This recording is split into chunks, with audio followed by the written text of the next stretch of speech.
Jina la Alan Okello limeanza kujitokeza tena katika tetesi za usajili, akihusishwa na wekundu wa Msimbazi Simba kwa ajili ya usajili wa dirisha dogo Januari 2026 kwa ajili ya kuisaidia timu hiyo ya Dimitar Pandev kufanikisha mipango yake kwenye ligi kuu Tanzania, kombe la shirikisho benki ya RDB, ligi ya mabingwa barani Afrika na michuano mingine mbalimbali watakayoshiriki.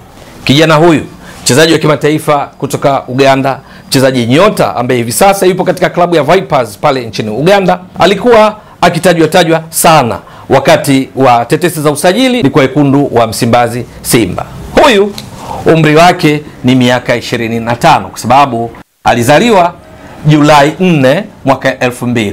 Guu lake lenye nguvu zaidi ni la kushoto huyu Alan Okello, lakini cheza yake uwanja mara nyingi yeye ni kiungo wa ushambuliaji. Anaweza kucheza kama winga wa kulia, anaingia ndani akitumia zaidi guu lake la kushoto kama ndiyo silaha yake. Kwa hiyo tunaweza kusema inverted winger. Lakini anaweza kucheza nyuma ya mshambuliaji kinara, kwa maana kwamba kucheza kama namba 10. Akiamua kocha anaweza kumtumia kama orthodox winger. Ni winga wa kushoto mwenye guu la nguvu zaidi la kushoto. Alan Okello ni fundi. Ana kasi, ana uwezo mkubwa wa kukokota mipira, kupiga chenga na kutoa pasi zenye macho kwa wenzake ili kufunga, lakini yeye mwenyewe pia ni mzuri katika kufunga. Panapotokea mipira ya kutenga, faulo au pigo la penalti, ni mzuri katika kubadilisha nafasi kuwa mabao. Licha ya umri wake wa miaka 25, lakini Okello tayari ana uzoefu wa kutosha. Ameshashiriki ligi ya mabingwa barani Afrika hatua ya makundi mwaka 2018, wakati huo akiichezea Kampala City Council. Alishiriki katika ligi ya mabingwa hatua ya makundi kwenye kundi ambalo walikuwa na Al Ahly ya Misri iliongoza kundi, walikuwa na Esperance de Tunis iliyomaliza nafasi ya pili, wao Kampala City Council walishika nafasi ya tatu, huku mkiani kukiwa na Township Rollers ya Botswana. Katika msimu huo Alan Okello akiwa ndio kwanza na miaka 18, maana hivi sasa na miaka 25, miongoni mwa mambo makubwa aliyafanya ni kwamba Al Ahly walifungwa mechi moja katika hatua hiyo ya makundi kwa mwaka huu 2018. Mechi hiyo walifungwa pale Uganda mabao 2-0. Lakini katika mechi ya marudiano kule Misri walifungwa mabao 4-3. Kwenye haya mabao matatu yeye alitoa assist. Yeye alifunga bao moja wapo katika mabao matatu. Kwenye ushindi wa 2-0 yeye alitoa assist kwa Ibrahim Sadam kama tunakumbuka, wakati huo alitoa assist katika dakika ya 74.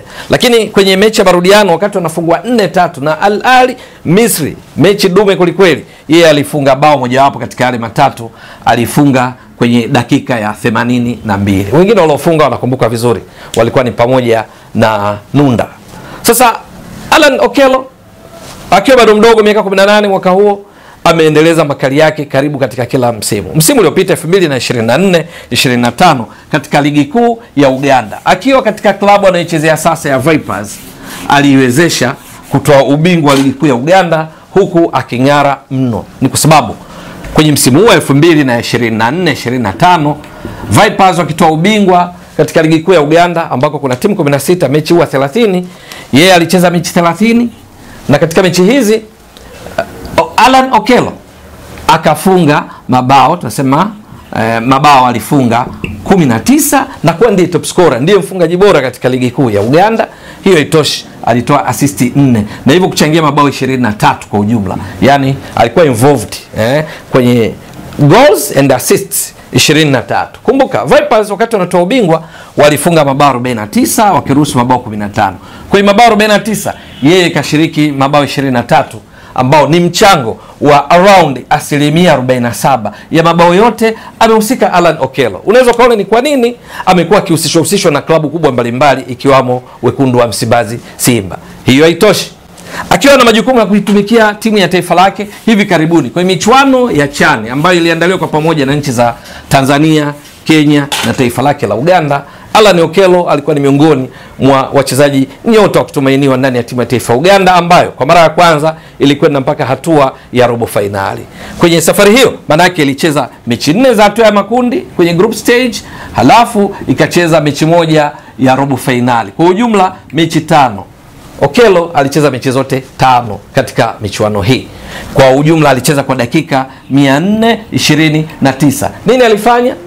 Akapiga mashuti, akapiga mashuti 11, 6 alilenga shabaha, akafunga mabao 3, 3 goals, na bado akatoa assist moja akichangia mabao 4. Kwenye safari yake Uganda mpaka inatolewa robo finali ilifunga mabao 8, ikaruhusu mabao 7. Sasa katika mabao 8 yeye alifunga alichangia mabao 4, 3 aliofunga na assist, kwa ujumla akichangia 50% ya mabao yote. Ikumbukwe ni mzuri pia katika kubadilisha nafasi za mikwaju ya penalty, ni penalty taker mzuri. Lakini sio hilo tu, mabao haya 3 alimfanya awe ni miongoni mwa wafungaji bora kwenye michuano ya CHAN, akiwa yeye pamoja na Osama Lamliwi wa Morocco ambao walikuja kuwa mabingwa, lakini pamoja pia na Kutumela, Tabiso Kutumela, mshambuliaji wa timu ya taifa ya Afrika Kusini katika michuano ya CHAN. Kwenye harakati za kuania kufuzu kwa fainali za kombe la dunia, Uganda kwenye kundi lake ilimaliza ya pili hivi karibuni,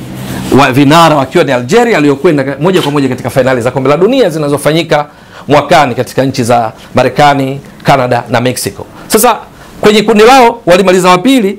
Okello katika mechi 10 walizocheza, yeye alicheza mechi 5 tu ambazo ni nusu ya mechi zote. Katika mechi 10 ambazo ilipaswa kuwa dakika 900, yeye kacheza mechi 5 zilizopaswa kuwa dakika 450, angekuwepo uwanjani katika dakika zote, lakini kacheza dakika 402. Sasa 402 katika dakika 900 za mechi zote, unaweza kaona ukizidisha kwa 100, ushiriki wake ulikuwa ni around 45%. Unaweza kusema hivi 45% ushiriki wake. Lakini nini kilichotokea kwenye dakika hizi kwa 45% walioshiriki? Alichokifanya ni kwamba kwenye mechi hizo 5 akafunga mabao 3, lakini akatoa assists 3 assists, na hivyo kuchangia kwa ujumla mabao 6. Uganda kwenye kundi lao walimaliza wakiwa wamefunga mabao 14. Sasa yeye kachangia mabao 6. Hapa ndicho nilichotaka kuonyesha. Mabao 6 katika 14, maana yake mchango wake mabao 6 kati ya 14 ukizidisha kwa 100, unagundua hapa ni around 43%. Yes. Kwa hiyo kushiriki dakika 45%, mabao kachangia 43%.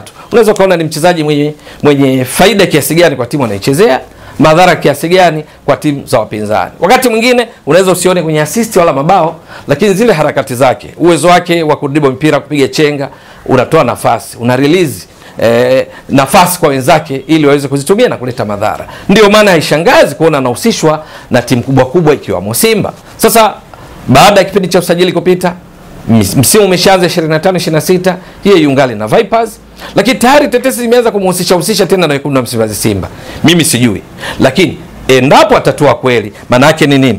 Kwamba kama tetesi hizi zinakuwa za kweli, na sisitiza, maana hazijatolewa rasmi na mamlaka husika, kwa maana klabu ya wekundu wa Msimbazi Simba, Vipers, wala management binafsi ya mchezaji mwenyewe Alan Okello, ambaye urefu wake ni futi 5 na inchi 10, huku gule nguvu zaidi tulishasema la kushoto, ni kwamba kama anatua Simba, msisitizo, maana yake anakwenda kuongeza idadi ya viungo ushambuliaji ambao Simba nao wa kutosha. Lakini kutoa kwake maana yake kutakuwa na athari zifuatazo: moja, kuja kuongeza ushindani kwenye nafasi hiyo; pili, lazima mchezaji mmoja wapo wa kigeni ndani ya kundi la Msimbazi Simba maana yake awe hayumo katika orodha ya wachezaji wa Simba. Ni kwa sababu kwenye taratibu za ligi kuu Tanzania bara mwisho wa wachezaji wa kigeni ni 12. Labda kwa ajili ya michuano ya kimataifa sijui, maana bado ni tetesi. Lakini kutoa kwake maana yake anakuja kuwa challenge wachezaji kama Mohamed Bajaber, mchezaji wa kimataifa kutoka Kenya, yeye ni kiungo ushambuliaji; Jean Shaua ni kiungo ushambuliaji; Morris Abraham, Kibu Dennis Prosper, Ladak Chasambi, Neo Maema ni miongoni mwa wale ambao kama kweli anatoa Okello anakwenda kuwa challenge, kwa sababu nafasi anazocheza ndizo ambazo hao waliowataja ni baadhi ya wale ambao Simba huwategemea katika eneo hilo la kiungo cha ushambuliaji, bila kumsahau Joshua Budo Mutale. Sasa akitua mwalimu Dimitar Pantev ambaye ni meneja wa wekundu wa Msimbazi Simba na mwenzake Matola Suleiman, mara nyingi mifumo yake mama Dimitar Pantev tangu akiwa Gaborone United ni baada ya golikipa anakuwa na walinzi 4, viungo watatu na washambuliaji watatu, ingawa hunyumbulika wakati mwingine akawa na mfumo ambao Simba hutumia sana wa 4-2-3-1 kwa na mshambuliaji kinara mmoja. Sasa kwa mfumo wote ule yeye anaweza kufiti hapa katika watatu wa juu akitokea kushoto ama kulia, ambako ana challenge pia Eli Mpanzu Kibisawala miongoni mwa wale viungo wa ushambuliaji pamoja na wale ambao aliwataja, au akawa hapa katika mfumo wa 4-2-3-1 akawa hapa mmoja wapo katika watatu akitokea kulia, kati, kushoto. Yani kwa Jasha au kama namba 10 anaweza kucheza, lakini vile vile anaweza kutokea pembeni kushoto na kule kama nilivyotoka kueleza. Alan Okello kwa lugha nyingine kwenye mfumo, kwa mfano mwalimu anapenda kuwa na mshambuliaji kinara, kwa mfano mshambuliaji mwingine kutokea kushoto kulia, mwingine kutokea kushoto, namna hii kwa mfano. Sasa yeye anaweza kuwa mara nyingi anaweza kuwa katika hawa wa pembeni, mara nyingi utokea hapo, lakini ukawa na mmoja kutokea nyuma, yeye anaweza pia kucheza hapa. Hizi sehemu zote hizi Okello anaweza kucheza. Huwa haanzi kama mshambuliaji kinara, ambako kama kweli anatua anakuja kukutana na kina Steven Dese Mukwala, Jonathan Soa, Selemani Mwalimu kwa ajili ya kuunganisha kundi la Msimbazi Simba kwenda kuattack, kwenda kushambulia wapinzani wao. Mshambuliaji kinara akiwa mbele, yeye anacheza eneo hili, au anatokea huku pembeni kama nilivyotoka kueleza kama orthodox winger, yani anatoka upande wa kushoto ambako mguu wake wenye nguvu zaidi ndiko, au kutokea kulia kama inverted winger ambako anakuwa anaingia ndani zaidi. Sifa nyingine ya Okello ni kwamba mbali na kwamba yeye ni kiungo ushambuliaji mbunifu na pia ana baby face, yani usoni anaonekana kama kijana asiye na hatia, mpole, lakini kwenye kucheza la hasha, ni mtata haswa, kwa sababu huwa anashiriki vyema katika kupigania mpira pindi timu yake inapopoteza. Kwenye kazi ya kuzuia yuko vizuri. Kwenye michuano ya CHAN mechi 5 recovery amerejesha mipira mara 16, ikionyesha ni mpambanaji mzuri na wala hatembei kivivu pindi timu inapopoteza mpira. Alan Okello kama ni kweli, bila shaka itakuwa ni ongezeko muhimu, na hasa kama ataendeleza kile ambacho amekuwa kionyesha misimu yote katika timu ya taifa ya Uganda, katika klabu mbalimbali anazozichezea ikiwemo Vipers aliyopo sasa. Swali ni kwamba je, tetesi hizi zina ukweli wote? Mtazamaji wa Mbwaduke Stats Sport Next Level, endelea kuunga mkono channel hii kwa kuhakikisha kama una subscribe, una share, una like na kucomment. Mwasilishaji wako ni mimi Ramadhani Mbwaduke almaarufu kama Mzee wa Data. Shukrani jazilan. Bye bye.